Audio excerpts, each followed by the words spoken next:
Hello बच्चों, this side educator सिमरन और आज हम स्टार्ट करने लगे हैं इकोनॉमिक्स क्लास 10 का फर्स्ट चैप्टर जो कि है डेवलपमेंट। Let's start. इस चैप्टर में हम देखेंगे डेवलपमेंट क्या होता है, different people different goals, income and other goals, national development, per capita income, national income, public facilities, body mass index और sustainable development resources. This topic which have to be covered in this chapter. Let's start. The first topic है जो कि है meaning of development. अगर development का एक हिंदी में मतलब बताया जाए तो उसका मतलब होता है विकास। और सब पीपल के लिए डेवलपमेंट की जो मीनिंग है वो अलग होती है। अगर मैंने किसी से पूछा तो कोई कहेगा जहाँ पे रोड अच्छा होगा तो वो डेवलपमेंट होगा, कोई कहेगा जहाँ पे हेल्थ सेंटर अच्छा होगा तो डेवलपमेंट होगा, कोई कहेगा एजुकेशन अच्छी होगी तो डेवलपमेंट होगा। तो सबका जो मीनिंग है डेवलपमेंट का वो सबका डिफरेंट है, ठीक है। पर इस चैप्टर में हम जो देखेंगे वो देखेंगे इकोनॉमिक डेवलपमेंट क्या होता है। तो इकोनॉमिक डेवलपमेंट वो होता है जब किसी स्टैंडर्ड ऑफ लिविंग पीपल जो जो पीपल रह रहे हैं उनको जो स्टैंडर्ड ऑफ लिविंग है अगर अच्छा हो जाए, इंप्रूवमेंट हो जाए एक पर्टिकुलर कंट्री में, तो उसे कहते हैं डेवलपमेंट। और फैक्टर दो तरह के होते हैं, जो सोशल फैक्टर हो गया, इकोनॉमिक फैक्टर हो गया। इकोनॉमिक फैक्टर में आ जाता है हमारा वेल्थ, और सोशल सोशल फैक्टर में आ गया हमारा लिटरेसी रेट, ठीक है। तो एक बार रीड कर लेते हैं इसमें क्या लिखा है मीनिंग ऑफ डेवलपमेंट में। तो development is an improvement in the standard of living of people in a specific country. It includes factors related to money such as wealth, which we call economic factors, and factors related to people such as literacy, which we call social factor. अब हम देखते हैं next topic जो कि है different people and different developmental goals. इसमें क्या होता है, अगर मेरा जो गोल है जरूरी नहीं है कि किसी और का गोल भी वही होगा। तो डिफरेंट पीपल का डिफरेंट गोल्स होता है, और जो एक बंदे का गोल दूसरे बंदे के गोल नहीं होता, पहली बात। दूसरी बात, और एक बंदे का गोल दूसरे बंदे का नुकसान भी हो सकता है, ओके। जिसमें देख लेते हैं people have different goals due to which development is sometime contract and conflicting. This show the following to expect of development. Different people have different development goals. Second, development of one person may not be development for another. It may even be destructive for the other. Okay. For example, industrialist. For example, एक industrialist है, उसे dams बनाने किस लिए बनाने, ताकि electricity और हो, मोर इलेक्ट्रिसिटी हो। और जो डैम्स के लिए उसको एरिया चाहिए होगा, जो से एरिया में जो लोग उस एरिया में जो लोग रह रहे होंगे उसको उनको हटना पड़ेगा, तभी वहां पे डैम्स बनेंगे। तो इसलिए एक के लिए तो एक बेनिफिट है क्योंकि उसका डेवलपमेंट गोल अचीव हो रहा है, और एक के लिए नुकसान है। क्यों? क्योंकि उसका डेवलपमेंट गोल नहीं था कि उनको घर खाली करना है, वो किसी और के लिए खाली करे ना, तो उनके नुकसान हो गया। तो दीज आर द एग्जाम्पल। तो इसमें रीड कर लेते हैं। An industrialist may want more dams to get more electricity, but this may submerge the land and disturb the lives of people who are displaced, such as tribals. This proves that that different person can have different development goals, and what may be development for the others, it may be destructive for the other. मतलब एक के लिए जगह benefit हो दूसरे के लिए नुकसान हो सकता है, और सबका जो गोल है वो डिफरेंट होता है। एट द एंड यही है। नेक्स्ट टॉपिक आता है इनकम एंड अदर गोल्स। इसमें यह है कि ज्यादातर जो पीपल का जो गोल होता है वो होता है इनकम, अर्निंग। पर जरूरी नहीं है कि सबका यही गोल हो कि पैसा कमाना। किसी का अर्न जो किसी का गोल ये भी होता है, जैसे कि रिस्पेक्ट हो गया, अपॉर्चुनिटीज होगी, फ्रीडम हो गया। तो these are also goals which जो कि लोगों का होता है अदर देन इनकम। इनकम के अलावा भी लोगों के गोल्स होते हैं। तो हम देखेंगे दो तरह के गोल्स होते हैं, एक तो मेजरेबल गोल्स और एक होता है non measurable goals. Measurable goals वो होते हैं जो इनकम आती है, इनकम हम मेजर कर सकते हैं। पर नॉन मेजरेबल गोल्स में आ गया हमारे रिस्पेक्ट, अपॉर्चुनिटीज, फ्रीडम्स। तो दीज आर द गोल्स, ये जो गोल्स होते हैं जिसे हम मेजर नहीं कर सकते, ओके। तो इसमें रीड कर लेते हैं। Most of the people have higher income as a development goal, but people have other development goals than the higher income, like well-being of family, closeness with friends and colleagues, equal treatment and security, respect and freedom, opportunities to prove his skills. But people have a mix of for development. Income is measurable goal in terms of money, but there are many development goals which are not measurable, जो कि होते हैं non-measurable development goals are sometimes more important than the measurable goals. Development goals like income हो गया, non measurable development goals like respect होगा, security होगा and equality, and more important than the income, which may be work when we encourage more women to work. For example, एक manager है, उसके बाद income अच्छी generate हो रही है, उसको अच्छा इनकम है, बट उसको उसको रिस्पेक्ट नहीं मिल रही, उसको फ्रीडम नहीं मिल रही, उसको अपॉर्चुनिटीज नहीं मिल रही। तो इन इस केस में क्या होगा, जो इनकम से ज्यादा जो इम्पोर्टेंस का जो गोल होगा वो होगा नॉन मेजरेबल गोल, जिसमें आगे उसके लिए रिस्पेक्ट रिस्पेक्ट हो गया, अपॉर्चुनिटीज होगी, फ्रीडम होगा। वो चाहेगा वो जो चीज है वो अचीव करे, क्योंकि इनकम तो ऑलरेडी इसके पास है ना। तो दीज आर दी गोल्स। ठीक है। नेक्स्ट टॉपिक आता है नेशनल डेवलपमेंट। नेशनल डेवलपमेंट क्या होता है, जैसे हमने देखा कि सब इंडिविजुअल का डिफरेंट गोल्स होते हैं, वैसे ही सबका इंडिविजुअल गोल्स होता है थ्रू नेशनल डेवलपमेंट के लिए। अगर हम किसी पूछते सब अलग अलग अलग एग्जाम्पल देंगे, अलग अलग नेशनल डेवलपमेंट का वो बताएंगे कि अगर ऐसा होगा तो नेशनल डेवलपमेंट होगी। नेशनल डेवलपमेंट क्या होगी, ओवरऑल डेवलपमेंट होगी कंट्री की, उसे कहते हैं नेशनल डेवलपमेंट। तो हम सबका डिफरेंट डिफरेंट होता है व्यू थ्रू नेशनल डेवलपमेंट का। पर इसमें क्या होता है कि नेशनल डेवलपमेंट में वही उसको ही फाइनल करते हैं, उसको प्योरिटी दी जाती है जिससे ज्यादा से ज्यादा लोगों को बेनिफिट हो। ओके, तो उसमें उनको ही दिया जाता है। और नेशनल डेवलपमेंट एक क्या होता है, एक एबिलिटी होती है कंट्री की टू इम्प्रूव कर सके social welfare of the country. तो सोशल वेलफेयर में क्या आ जाएगा, हमारा हेल्थ सेंटर आ गया, एजुकेशन आ गई। तो these are the social welfare होता है हमारी कंट्री का। अगर वहाँ पे इम्प्रूवमेंट होगा तो नेशनल डेवलपमेंट कहलाएगी। तो अगर रीड करें तो इसमें क्या है, the individual have different goals and their motive of national development is also likely to be different. Their goal can be conflicting, वो conflicting हो जाता है।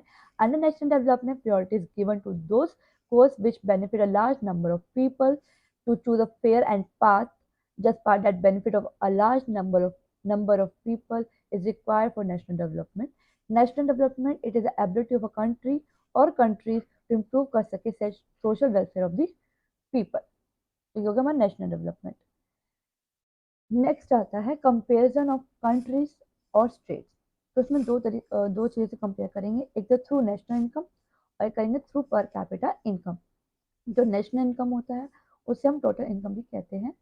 ये जो कैलकुलेट होता है on the basis of total income और रेजिडेंट ऑफ द कंट्री। एक कंट्री में जितने भी रेजिडेंट हैं उनके इनकम को टोटल कर देते हैं, तो होते हैं हमारा टोटल इनकम। तो ये हम, और नेक्स्ट टॉपिक में आते हैं। नेक्स्ट टॉपिक क्या है हमारा, नेक्स्ट टॉपिक है वर्ल्ड बैंक रिपोर्ट ऑन पर कैपिटा इनकम। जो वर्ल्ड बैंक रिपोर्ट निकलती है वो किसके बेसिस पे निकलती है, पर कैपिटा इनकम के बेसिस पे निकलती है। ये जो वर्ल्ड बैंक जो रिपोर्ट है वो हर साल निकलती है ऑन द बेसिस पर कैपिटा इनकम, मैं बता चुकी हूँ। और इसमें दो बेसिस होते हैं, एक तो रिच कंट्रीज हो गया और एक हो गया लो कंट्रीज। लो कंट्री में लो इनकम, रिच कंट्री में हाई इनकम। तो हम देखते हैं कि रिच कंट्रीज और जो हाई इनकम कब कहा जाता है, तो ये जब कहा जाता है जो पर कैपिटा इनकम जो है वो $43,000 से 49,300 पर एनम हो और उससे ज्यादा हो, तब उसे कहा जाएगा रिच कंट्रीज और high development, sorry high income. On the other hand low country और लो इनकम है वो किसे कहा जाएगा, उसे कहा जाएगा जिसकी पर कैपिटा इनकम $2500 हो या उससे भी कम हो, तब उसे कहा जाएगा लो इनकम कंट्रीज। ओके, एक बार रीड कर लेते हैं। तो वर्ल्ड बैंक पब्लिश करता है वर्ल्ड बैंक रिपोर्ट, एक वर्ल्ड बैंक रिपोर्ट जो वर्ल्ड बैंक है वही पब्लिश करता है world bank report every year to compare कर सके the nation on the base to compare the nation on the basis of per capita income. The bank has classified the country as followers, पहला rich countries और high income, second low income countries. Rich in country high income में क्या आता है, country with per capita income of $40 49,300 per annum or above are termed as high income or rich countries and are also called developed countries, or it except the middle east country. Second आता है low income countries, country with per capita income of $2500 or below are referred to the low income countries. In 2019, Indians' per capita income was only about $607,700 per annum, and it was classified as low middle income country. इसलिए वो classify करती है low middle income country. तो let's start with the next topic.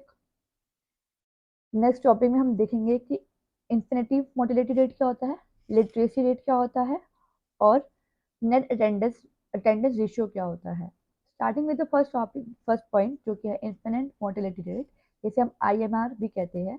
इसमें क्या होता है, जितने नंबर ऑफ चिल्ड्रन है जिनकी डेथ हो जाती है before the age of 1 in proportion of 1000 lives born in that particular time. ठीक है, अगर 1 साल से कम बच्चों की डेथ हो जाए और 1000 प्रपोर्शन के अकॉर्डिंग, जो 1000 लोग रह रहे हैं उसमें से 1%, तो उससे कहते हैं इन्फिनिट मोर्टेलिटी रेट। रेट कहते हैं number of children that die before the age of 1 year in a proportion of 1000 lives children born in that particular year. Second आता है लिटरेसी रेट। लिटरेसी रेट क्या होता है? जहाँ पे एरिया जिसकी एज 7 और से ज्यादा अबव हो और वो बच्चे मतलब पढ़ सकते हैं और समझ सकते हैं, उसे कहते हैं लिटरेसी रेट। लिटरेसी रेट जो है रिलेटेड रिलेटेड होती है एजुकेशन, एजुकेशन की बेसिस पे होती है। तो proportion of the population of area of a particular time is 7 year or above who can read and write with the understanding, उसे कहते हैं लिटरेसी रेट। एजुकेशन होते हैं तरफ से। नेक्स्ट टॉपिक आता है net attendance ratio. Net attendance ratio ये होता है इसका age group 14 to and 15 years का होता है। जो जितने जो अटेंडिंग करते हैं स्कूल, 14 टू 15 एज के बच्चे, कितने बच्चे अटेंड करते हैं स्कूल्स, उसे कहते हैं net attendance ratio. So the total number of children in the age 14 and 15 years attending school as a percentage, जो कि परसेंटेज होता है, जो अटेंडिंग करे school as a percentage of total number of children in the same age group, जो कि होगा हमारा नेट अटेंडेंस रेशियो। अब इसका कंपेरिजन कर लेते हैं, इसका इनकम एंड अदर क्राइटेरिया का 3 स्टेट से। एक तो केरला हो गया, हरियाणा एंड बिहार। तो हमने देखा पर कैपिटा इनकम जो है सबसे ज्यादा किसकी है? हरियाणा की, क्योंकि इसकी पर कैपिटा इनकम है 2,36,147 और सबसे कम किसकी है? बिहार की, जिसकी है 14,982। तो बच्चे सोच रहे होंगे पर कैपिटा इनकम तो हरियाणा की ज्यादा है तो हरियाणा अच्छा होगा, बट नहीं। इसमें हम अदर क्राइटेरिया भी देखेंगे, जैसे होगा लिटरेसी रेट, तो हमने अभी समझा क्या होता है, इन्फिनिट मोटिलिटी रेट जो भी हमने अभी पढ़ा है, नेट अटेंडेंस रेशियो ये भी। तो हम देखते हैं इन्फिनिट मोटिलिटी रेट क्या होता है। जो सबसे कम किसमें है? केरला में, क्योंकि उसमें कितनी 7, और सबसे ज्यादा है बिहार में 32 और मीडियम में 30। तो इंडियन मोटिलेट कहाँ का अच्छा होगा? बिहार का, नीचे केरला का, क्योंकि जहाँ पे कम होता है वही वहाँ का अच्छा होता है। सबसे कम किसका है? 7 केरला का। सेकंड है लिटरेसी रेट। लिटरेसी रेट क्या होता है कि कितने लोग एजुकेटेड है, 7 एज से ज्यादा लोग जो बच्चे हैं, कितने लोगों को अंडरस्टैंडिंग है और पढ़ पा रहे हैं वो। तो सबसे ज्यादा कहाँ के हैं? केरला के, क्योंकि वहां पे 94% है, हरियाणा में 82 है और बिहार में 62 है। तो यहाँ पे भी सबसे ऊपर में क्या आ गया? हमारा केरला। लास्ट आता है नेट अटेंडेंस रेशियो। इसमें देखी जाएगी कितनी सीट पर जो बच्चे हैं इसमें ज्यादा है। तो सबसे ज्यादा हमारा कहाँ पर है? केरला में, जो कि 83%। फिर इसके बाद है 61% जो कि हरियाणा में, और बिहार में 43%। और इसमें भी सबसे ज्यादा किसकी है? केरला में, क्योंकि वहाँ पे कितनी है? 83%। तो अगर हम देखें इनकम में, तो सबसे ज्यादा हमारा आ रहा है पर कैपिटा इनकम हरियाणा में। जो अदर क्राइटेरिया है उसमें सबसे ज्यादा आ रहा है हमारा केरला में। तो इसमें हमारा कंक्लूजन क्या निकला? जो पर कैपिटा इनकम है सबसे ज्यादा हमारे हरियाणा में और सबसे कम है हमारे बिहार में। नेक्स्ट आता है इन्फिनिट मोटिलिटी रेट, सबसे ज्यादा है हमारा केरला में और सबसे कम है बिहार में। सेकेंड आता है लिटरेसी रेट, वो सबसे ज्यादा है केरला में और सबसे कम है बिहार में। फिर आता है नेट अटेंडेंस रेशियो, वो भी सबसे ज्यादा है केरला में और सबसे कम है बिहार में। तो ये हमारा कंक्लूजन हो गया। अब आता है let's take a revision time. जितना हमने पढ़ा उसका हम रिवीजन ले लेते हैं कि हमें कितना समझ आया और कैसे कैसे क्वेश्चन पुट हो सकते हैं 1 वर्ड में। तो मैं क्वेश्चन मैं अभी बता देती हूँ। जो आंसर डिस्कशन है मैं नेक्स्ट वीडियो में करूंगी, और इसका जो आंसर है कमेंट सेक्शन में दोगे। Okay, let's start with the first question, जो कि है the reason why development is contrasting and conflicting is that people have different developmental. Second है what is the other term used as national income. Third, as per WDR World Development Report, name a country that is ranked a low middle income country. Fourth, in comparative analysis of Kerala, Haryana and Bihar, which states seem to have higher income. ठीक है, तो मैं इसका आपको बताई दिया, answer discussion next video में ही होगा। और जिसको पीपीटी चाहिए वो लिंक नीचे डिस्क्रिप्शन में वहां से डाउनलोड। नेक्स्ट टॉपिक हमारा पब्लिक फैसिलिटीज। पब्लिक फैसिलिटीज क्या होता है? ऐसे इंपॉर्टेंट फैसिलिटीज जो सबके लिए जरूरत होती है, सबके लिए, तो उसे कहते हैं पब्लिक फैसिलिटीज। तो पब्लिक फैसिलिटीज है वो दी जाती है थ्रू गवर्नमेंट के थ्रू, और वो किसको दी जाती है? सिटीजन को। इन स्टेट जहाँ पर पब्लिक डिस्ट्रीब्यूटर सिस्टम अच्छा होता है, तो वहां पर जो हमारी हेल्थ होगी, न्यूट्रिशनल स्टेटस होगा पीपल का, वो भी बहुत अच्छा रहता है। तो एक बार रीड कर लेते हैं। तो public facilities refer to those initial facilities that need to provided to everyone. सब इंपॉर्टेंट एग्जांपल क्या आ गया इसमें हमारा? इंक्लूड हेल्थ केयर हो गया, सैनिटेशन फैसिलिटीज हो गया, और एजुकेशन हो गया, एक्सेट्रा। ये जो फैसिलिटीज है बहुत इंपॉर्टेंट है सबके लिए, तो ये हमारे पब्लिक फैसिलिटीज में इंक्लूड हो गया।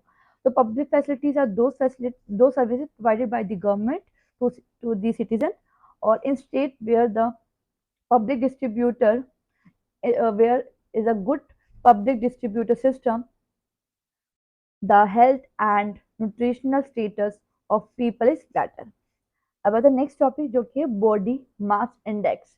इसमें हम देखेंगे इसका एक फॉर्मूला होता है। तो फॉर्मूला क्या होता है? Weight in kilogram divided by height पर स्क्वायर। ओके, इसमें क्या होता है? इसमें हम पता चलता है कि बच्चे का जो किसी का भी हम वेट चेक करते हैं तो पता चलता है बॉडी मास इंडेक्स से कि उसका वेट ओवरवेट तो नहीं है, अंडर वेट तो नहीं है, या नॉर्मल वेट है। तो हम तीनों चीज पता चल जाती है अगर हम कैलकुलेट कर लेते हैं बॉडी मास इंडेक्स। रीड कर लेते हैं। तो बॉडी मास इंडेक्स है stand for body mass index. तो बीएमआई जो है वो स्टैंड करता है body mass index. It is the ratio of our weight, your weight, and divided by the height per square, and it will be tell whether you are underweight or normal or under or overweight. Formula मैंने given है, जो है BMI is equal to जो wait होता है इन kilogram divided कर देंगे जो हाइट है इन सेंटीमीटर इन मीटर वाला का स्क्वायर। एक एग्जांपल है, एक गर्ल है स्टूडेंट जिसकी एज है 14 ईयर्स, और वो 14 ईयर्स एंड 8 मंथ ओल्ड है। उसका बीएमआई जो है 15.2 है। Then she is under nourished. तो हम फॉर्मूला लगाकर हमें क्या पता चला कि उसका जो जो वो है वो अंडर नरिश्ड है। ठीक। अब आता नेक्स्ट नेक्स्ट टॉपिक है ह्यूमन डेवलपमेंट रिपोर्ट। जो ह्यूमन डेवलपमेंट रिपोर्ट है उसे हम annual human development index report भी कहते हैं, जो कि पब्लिश की जाती है ह्यूमन डेवलपमेंट रिपोर्ट ऑफिस के थ्रू, और इसे of the United Nation Development Programme से। और इसके अंदर तीन क्राइटेरिया आ जाता है। एक तो आता है लिविंग स्टैंडर्ड जिसमें आगे हमारा पर कैपिटा इनकम, सेकेंड आता है हमारा हेल्थ स्टेटस जो कि लाइफ एक्सपेक्टेंसी, थर्ड आ गया हमारा education level of the people जो कि लिटरेसी रेट, और ईयर ऑफ द स्कूलिंग। तो हम रीड कर लेते हैं। The human development report is an human development index report published by the Human Development Report Office of the United Nations Development Program. The report compares the country based on three criteria. First आ गया living standard जो कि पर capita income, second आ गया हमारा health status जो कि अगर लाइफ एक्सपेक्टेंसी, थर्ड आ गया हमारा education level of the people जिसमें अगर literacy rate and year of schooling. तो ये है टॉपिक।